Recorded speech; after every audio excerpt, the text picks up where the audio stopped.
আপনি কি বছরের পর বছর ইংরেজি গ্রামার শিখছেন কিন্তু কাজের সময় মুখ দিয়ে ইংরেজি বের হচ্ছে না?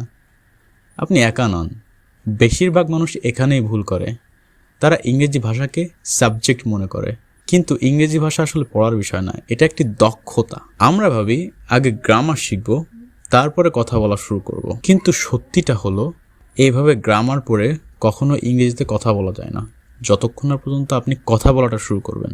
যেমনিভাবে সাঁতার কাটার বই পড়ে কখনো সাঁতার শেখা যায় না যতক্ষণ না আপনি পানিতে না নামতেছেন। আপনি আজকে থেকে কথা বলা শুরু করুন। আমি 3টা উপায় বলতেছি, এই 3টা উপায় ফলো করলে আপনি খুব দ্রুত ইমপ্রুভ করতে পারবেন। প্রথমটা হচ্ছে ছোট ছোট বাক্য শিখুন, যে বাক্যগুলা আপনার দৈনন্দিন কাজের সাথে সংশ্লিষ্ট। যেমন শুধুমাত্র কফি না শিখে শুধুমাত্র একটা ওয়ার্ড কফি না শিখে I would like a coffee, I want coffee. যদি আপনি বাক্য শিখেন, এখানে কিন্তু গ্রামার ইন বিল্ড, আপনার আলাদাভাবে গ্রামার শেখা লাগতেছে না।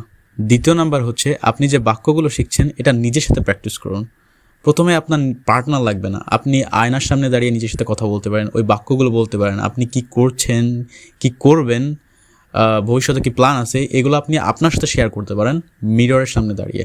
এটা খুবই ভালো টেকনিক। তৃতীয় নাম্বারটা হচ্ছে কি, ভুল করতে ভয় পাবেন না। এটা হচ্ছে সবার সমস্যা বর্তমানে, যে অনেক শাই ফিল করে যখন কথা বলে কারোর সাথে। আপনি ভয় পাবেন না। মনে রাখবেন, আপনি ভুল করছেন মানে আপনি চেষ্টা করছেন, আর এই চেষ্টা আপনাকে অনেক দূর পর্যন্ত নিয়ে যাবে, অনেক হেল্প করবে আপনাকে ইমপ্রুভ করার জন্য। পরিশেষে বলবো, পারফেক্ট হওয়ার অপেক্ষা করবেন না, কারণ আপনি গ্রামার শিখে, ভোকাবুলারি শিখে পারফেক্ট হইতে পারবেন না যতক্ষণ না পর্যন্ত আপনি কথা শুরু করবেন। তাহলে আজ থেকে শুরু করে দিন। আপনার প্রথম বাক্যটি কী হবে আমাকে কমেন্ট করে জানান। ভিডিওটি ভালো লাগলে শেয়ার করুন আপনাদের ফ্রেন্ডসের সাথে। দেখা হবে আরেকটা ভিডিওতে।